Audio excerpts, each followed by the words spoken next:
ਤੇ ਬੈਠ ਗਈ। ਗੁਰੂ ਗ੍ਰੰਥ ਸਾਹਿਬ ਦੇ ਬਚਨ ਨੇ। यात्रा कली करती सी और करती रही दरिया आया, बड़ा तेज वेग पानी सी, डर गई भी ये किते डुबना, मैं तो भेती नहीं दरिया दी, किनारे ते बैठ गई भी कोई आवेगा तो पुछांगी। 10-15 छैल छबीले गभरू आए, उन्हें आप देखा ना ताब, वो छबलक करके पानी च वड़ गए और अध च पहुँच गए। उन्होंने वेख के दे अंदर उमा पैदा होया भी इन्हां दा कद भी मेरे कुछ जिड्डा है, जिथों जिथों दरिया चो ये लंघ रहे हैं इन्हां दे पिछे पिछे मैं भी लंघ जाने। लिखिया छैल लंघंदे पार गोरी मन धीरिया, उस बच्ची दे मन विच भी धीरज आ गया। तो जिहड़ा इकट्ठ है ना, इकट्ठ उहदे विच एक उमा आउंदा, एक हुलारा आउंदा, एक दलेरी आउंदी, वो कल्लियां बैठ के नहीं आउंदी, वो समूहक रूप विच आउंदी। इस वास्ते संगत विच जुड़ के एक हुलारा आउंदा। फिर एक होर घटना वापरदी है, कई सानू पता नहीं हुंदा, संगत विच ही जुड़ियां रूहां बैठियां हुंदियां ने, जिन्हां दा नाम बाणी दा अभ्यास हुंदा है। तो उन्हां दीयां जिहड़ियां रिजमां ने, जिहड़े वेव्स ने, उहदा सानू कई वार बहुत लाभ हो जाता है। इस वास्ते सत संगत और गुर की कृपा ते पकड़ियो गढ़ को राजा।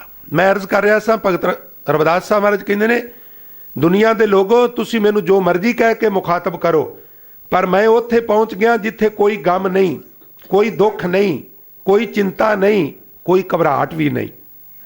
बेगम पूरा शहर को नाओ, दुख अंधो नहीं ते ठाओ।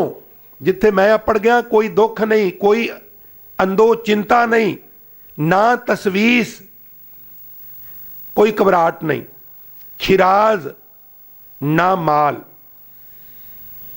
माल शब्द है ना जिहड़ा, जिन्हों तुसी प्रोपर्टी कहिंदे हो, जायदाद कहिंदे हो, इनू अज भी सरकारी महकमे जिहड़े ने वो माल ही कहिंदे ने। उहदे वास्ते माल महकमा बनिया, उन्होंने जायदाद महकमा नहीं कहिंदे, प्रोपर्टी महकमा नहीं कहिंदे, की कहिंदे? माल महकमा। तहसीलदार उहदे च, कानून उहदे च बैठदा है, पटवारी उहदे च बैठदा है, अर्जी निवेश दुनिया भर दा अमला फैला उन्हां दा माल महकमे नाल संबंध है। माल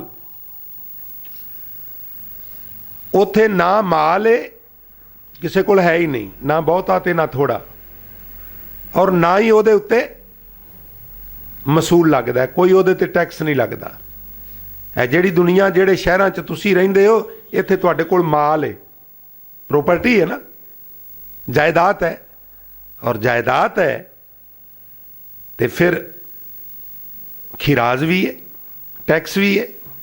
सारी दुनिया का सिलसिला इस तरह ही चलता है, टैक्स नाल ही, पब्लिक के टैक्स नाल सरकारां चलदियां। भगत रविदास साहब महाराज कहते, जिस अवस्था का मैं धारनी बन गया, उथे कोई गम नहीं, बेगम, इनू बेगम नहीं कहना। जिहड़ा पुराने राजे महाराजियां दियां जिहड़ियां धर्म पत्नियां हुंदियां सन, उन्हां बारे आम तौर पर असीं बेगम शब्द वरतने, असल च वो भी बेगामी सी। हुण इहनूं काहदा गम है? ये तो राजे दी पत्नी बन गई है, इहनूं हुण कोई गम नहीं बई, इहनूं हुण कोई चिंता नहीं। वो शब्द बोलण विच बेगम आ जाता है, पर असल विच वो भी बेगम है, और ये भी बेगम है। भगत जी कहते ने, बेगम पूरा शहर को नाओ, मेरी उस अवस्था का नाम बेगम है। उत्थे कोई गम नहीं, कोई दुख नहीं, कोई चिंता नहीं, कोई घबराहट नहीं, कोई माल नहीं, और उन्होंने कोई खिराज, कोई टैक्स भी नहीं। इस वास्ते आओ एक बारी कृपा करो तो तुसी भी रसना पवित्र करो, पता लगे भी गुरुद्वारा दमदमा साहब दुगरी भगत रविदास जी के जन्मदिन नूं 40-30 दिन समर्पित किए गए ने। तो एक बारी आखो जी, बेगम पूरा शहर को नाओ, बेगम पूरा शहर को नाओ।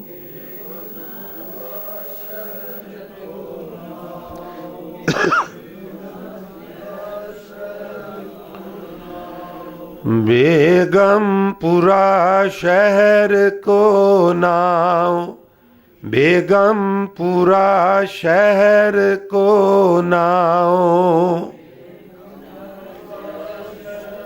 मिलत नाल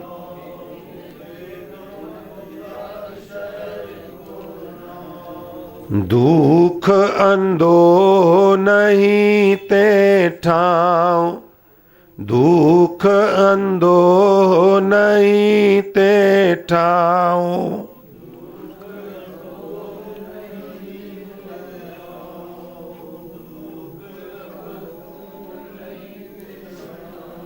ना तसवीस खिराज न माल, ना तसवीस खिराज न माल।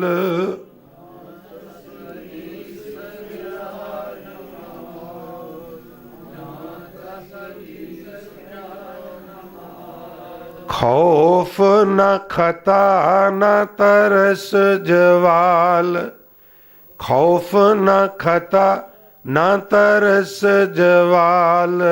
खौफ न खता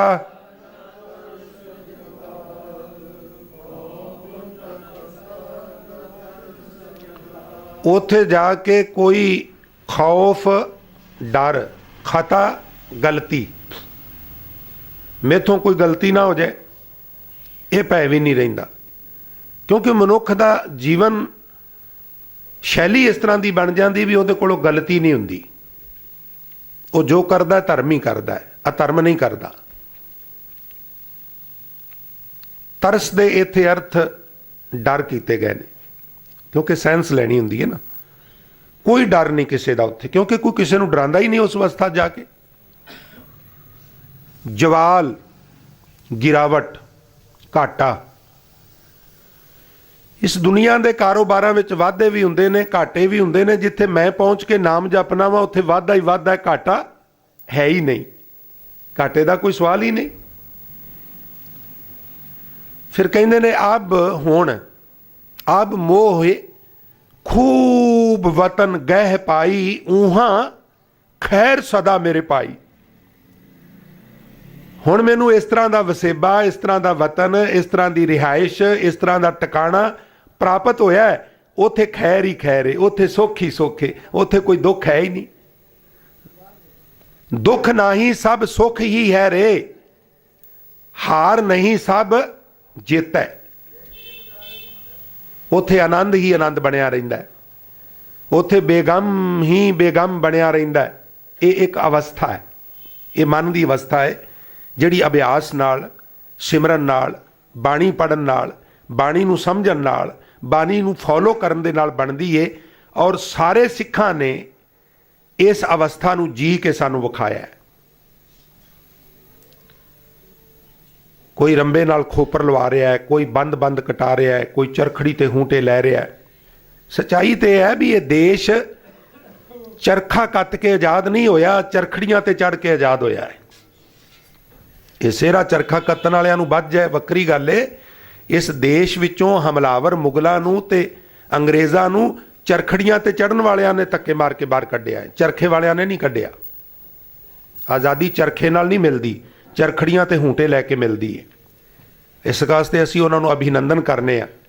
चरखड़ियां ते चढ़े, आरियां नाल तन चिरवाए, गुरुद्वारियां दी सेवा लई कुर्बानियां कीतियां, तिन्हां दी कमाई दा ध्यान धर के खालसा साहिब बोलो जी।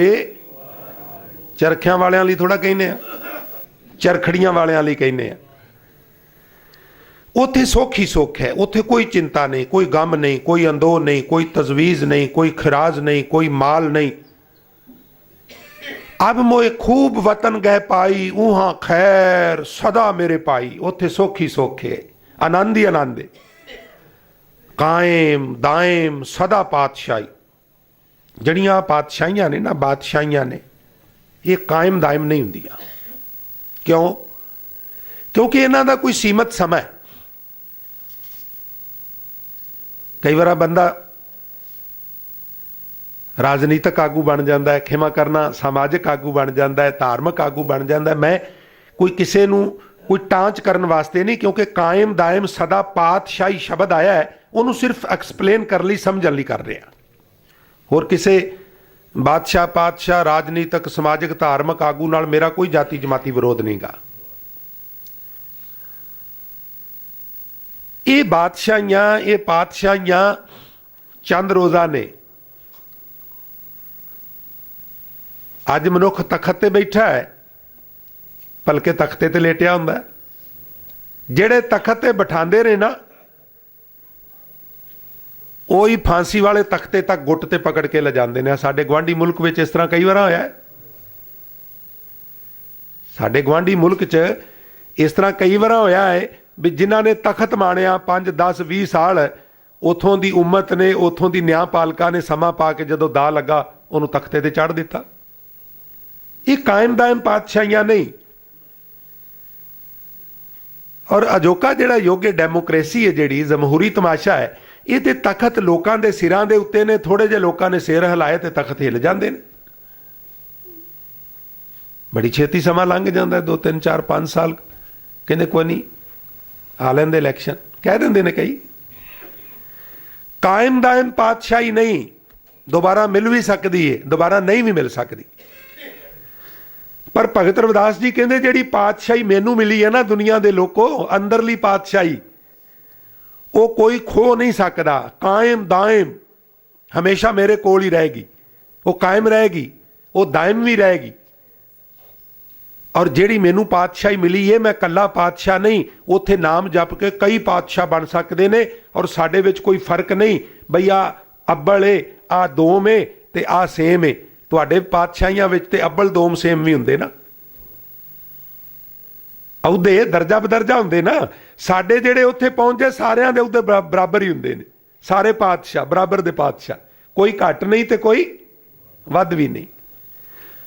कायम दायम सदा पातशाही, दोम ना सेम, एक सो आही, आबादान सदा मशहूर। ऐड़े कन्ना बब्बे कन्ना दद्दे कन्ना नन्ना। ऐड़ा कन्ना आ, बब्बा कन्ना बा, दद्दा कन्ना दा, नन्ना। आबादान इनू असीं पढ़ने आ, शब्द बनया आबाद आन। एक शब्द हुंदा है बर्बाद, एक शब्द हुंदा है आबाद।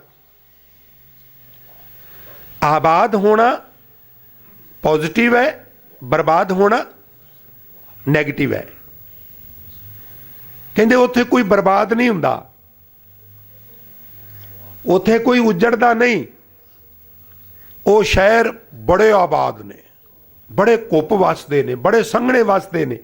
भाव उस अवस्था विच कोई अकलापन नहीं महसूस हुंदा, आनंद ही आनंद है। आबादान सदा मशहूर, और साडा बेगम पूरा शहर मशहूर बड़ा है। उहां गनीम बसै मामूर, उथे गनीम लोग, गनीम गग्गा नन्ने नूं इत्थे बिहारी है, पर जिथों यह शब्द आया है उथे गनी नहीं कहिंदे, इनू गनीम कहिंदे ने। रॉयल लोग, रिच लोग, मामूर अमीर लोग। ऐरा गैरा नहीं उत्थे बेगमपुरे पहुंचता, उत्थे बड़े अमीर लोग पहुंचते हैं। रविदास तू तो गरीब है, तू कहना अमीर लोग पहुंचते हैं, तू किवें पहुंच गया? वो कह लगा मैं इन्हां ठीकरियां की गल नहीं करता, मैं आत्मक अमीरी की गल करना वा। आत्मक अमीरी की गल, उत्थे आत्मक अमीर लोग पहुंचते हैं जिन्हां कोल नाम बाणी दे अभ्यास का चोखा खजाना है, वो पहुंचते हैं, दूजे नहीं पहुंचते। फिर कह लगे त्यों त्यों सैल करें ज्यों भावे। तुसी किसी पौच कॉलोनी चले जो रहिंदे दूर, उत्थे तुसी सैर कर रहे हो, उन्होंने दरबान लाया, भोए दे उत्ते डंडा मार के, हाँ जी तुसी किधर फिर रहे हो? वो मैं जी इधर सैर करने। नहीं नहीं, इधर नहीं तुसी सैर करन आ सकते। साडे इत्थे आम चलता है भी कोई गल ना लभे तो थोड़ा जिहा जिन्हां दा हत्थ पैंदा है वो कर देंदे ना, इधर उधर कर करा के ते बंदे नूं उलझाना है, तो केस कूस सच्चे झूठे भी बन जाते हैं साडे समाज, तुहानूं पता है। वो एक इस तरह की धारा है भी जिन्हों मर्जी पकड़ के उहदी FIR कर दो तो पुछो भी इहदा की गुनाह है। यह जी आवारागर्दी कर रहा सी, इहनूं मैं फलानी थां तो पकड़िया। आज़ादी कादी है? सदके जाइए इस धारा तो। कादी आज़ादी है? जिथे साडा दिल करदा उत्थे असीं घुम नहीं सकते, जिथे साडा दिल करदा असीं उत्थे जा नहीं सकते, आवारागर्दी का केस हो जाए। भगत जी कहंदे जिहड़ी दुनिया का मैं वसिंदा वां उत्थे कोई किसी ते आवारागर्दी का केस नहीं कर सकता। ये नहीं कह सकता तू इत्थे क्यों आया है, क्यों घूम रहा है, क्यों सैर कर रहा है। नहीं, क्यों त्यों सैल करें ज्यों भावै, जिथे दिल करे उत्थे सैल कर सकते हैं। अंग्रेज़ां ने शिमले लिख के लाया सी, dog and Indian not allowed, नहीं वड़ सकते तुम शिमले च, ये तो बहिश्ते। पर भगत रविदास जी कहते नहीं, जिथे मैं वसना, जिहड़ी उच्ची आत्मक अवस्था ते मैं पहुंच गया, नाम जप के कोई भी उत्थे एंटर हो सकता है। एक बार आखो, त्यों त्यों सैल करें ज्यों भावै, त्यों त्यों सैल करे ज्यों भावै, त्यों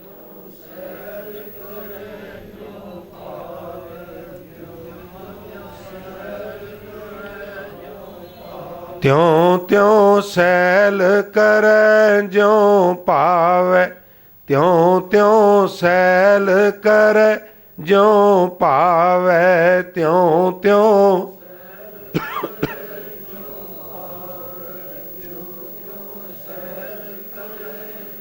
महरम महल न को अटकावे, महरम महल न को अटकावे।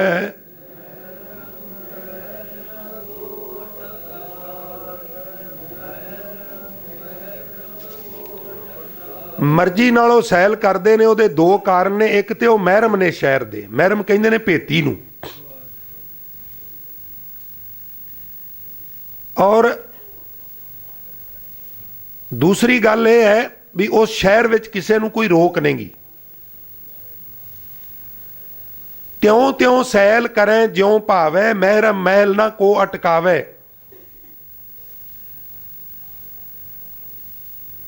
ते फिर कहते ने, कहो रविदास खलास चमारा,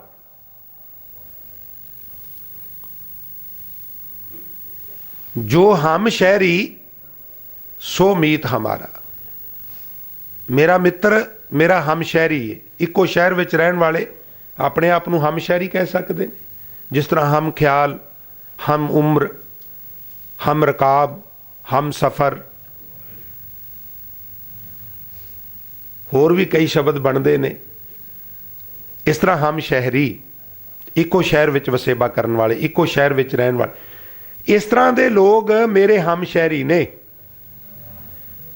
इस तरह के लोग मेरे ग्राई ने, मेरे वतनी ने, जेड़े जींदे जी बेगम पूरे शहर दे वसिंदे बन गए। होर भी बेनतियां कीतियां जा सकदियां ने, पर मैनू जिस तरह हुक्म होया है गुरमुख प्यारियां दा बई 40 शब्द ने ते 30 दिनां च करने ने। इस वास्ते कई दिन जेड़े ने, अज दी जिहड़ी तरीक है 17 तरीक है, इहदे हिस्से 2 शब्द आए ने। अगला शब्द संखेप जिहा आप जी दे चरनां च रखदे हां, आप जी ने सजे रहना। गौड़ी बैरागण बाणी भगत रविदास जीओ की। घट अब घट डूगर कणा एक निर्गुण बैल हमार, रमैये स्यों मेरी बेनती मेरी पूंजी, राख मुरार को बनजारो राम को मेरा टांडा लाद्या जाए रे। ये रहाव वालियां पंक्तियां ने। भगत रविदास साहब महाराज कहते हैं भी को बनजारो, बनजारा कहते हैं जिन्होंने अजकल तुसी बिजनेसमैन कहते हो, कारोबारी कह लो, सौदागर कह लो, व्यापारी कह लो। जिस तरह दुनियावी धन कमान लई कोई खेती करता है, कोई नौकरी करता है, कोई हट्टी पांदा है, तो कोई व्यापार भी करता है। इस तरह गुरबाणी विच भी महाराज ने दस्सिया भी इस फील्ड विच भी नाम धन कमान की खेती इंज हुंदी है, नौकरी इंज हुंदी है, हट्टी अंज पाई दी है ते व्यापार अंज करी। ये सच्चाई भी धन कमान की दुनिया च किसान, हटवाणियां ते नौकरी पेशा बंदा व्यापारी का मुकाबला नहीं कर सकते। व्यापारी का कोई मुकाबला नहीं। पैसा डुब भी सकता है और वड्डे गफ्फे भी आ सकते हैं। तो वो व्यापार तो ही गल शुरू करते हैं। गुरु नानक साहब ने भी व्यापार की गल की है। वो कहते ने, सुन सास्त सौदागरी 7 घोड़े लै चल। जे तू चाहुंदा है भी रूहानी खेतर विच वपार करना है, मोटा नाम धन कमाना है, तो वपार इंज हुंदा ही। महाराज वपार किंज हुंदा है इस फील्ड च? कहण लगे सुण सासत धार्मिक ग्रंथां दी विचार सुनिया कर। ये सौदागरी है, वपार है, ये बिजनस है रूहानी फील्ड का। महाराज जिहड़े वपारी ने वो धन बड़ा थोक का समान खरीद के ते वो लद के एक थां तो दूजे थां लिया के महंगा वेचते हैं। तो मैं ये कित्थों खरीदना है, कित्थे वेचना है, तो लदना काहदे ते है? कह लगे 7 घोड़े लै चल। उदों ट्रक ते नहीं सन ना। 7 संतोख दया धर्म धीरज दैवी गुण, इन्हां दे उत्ते नाम दा धन लद। फिर जदों असीं ट्रक लद दिंदे आ वड्डे वड्डे, तो ड्राइवर कहंदा जी राहदारी टोल टैक्स होर खर्चे राह दे, फिर असीं उहनूं ओह भी दिंदे आ, तां जाके वो खेप पहुँचदी है ना। लद दिता ते चलान बनिया नहीं, राहदारी का खर्चा टोल टैक्स दिते नहीं, तो समान थोड़ा पहुँचेगा, वो तो साइड ते लगा के खड़ा कर देंगे। इसलिए इस रूहानी खेतर विच जिथे धार्मिक ग्रंथां नूं सुनन दी खेप लदनी है, उत्थे चंगियाइयां दा खर्चा भी जेब च पाना है। कोल चंगियाइयां भी होणियां चाहीदियां ने।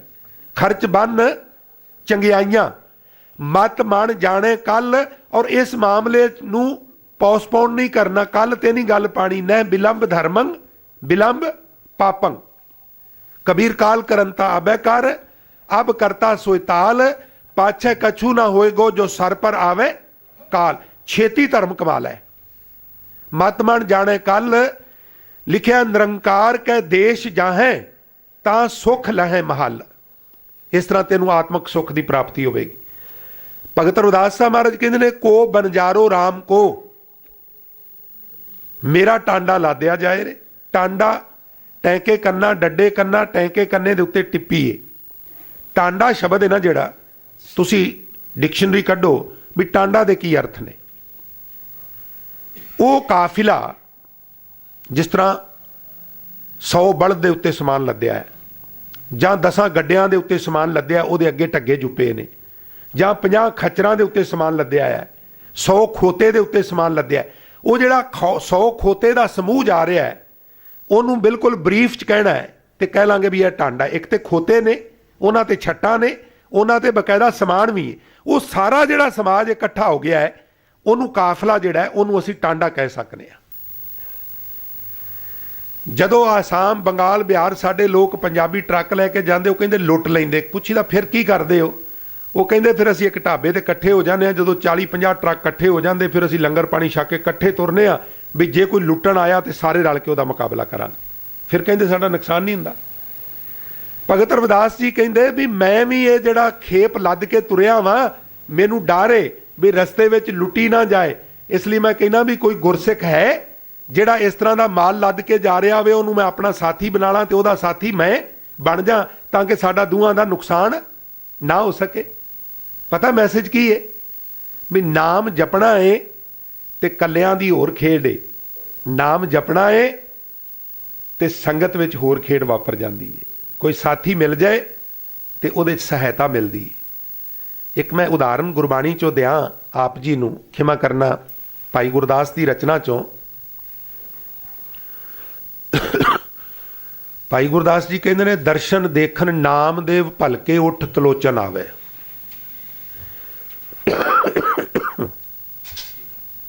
भगत त्रिलोचन जी ना रोजाना सवेरे पलक शब्द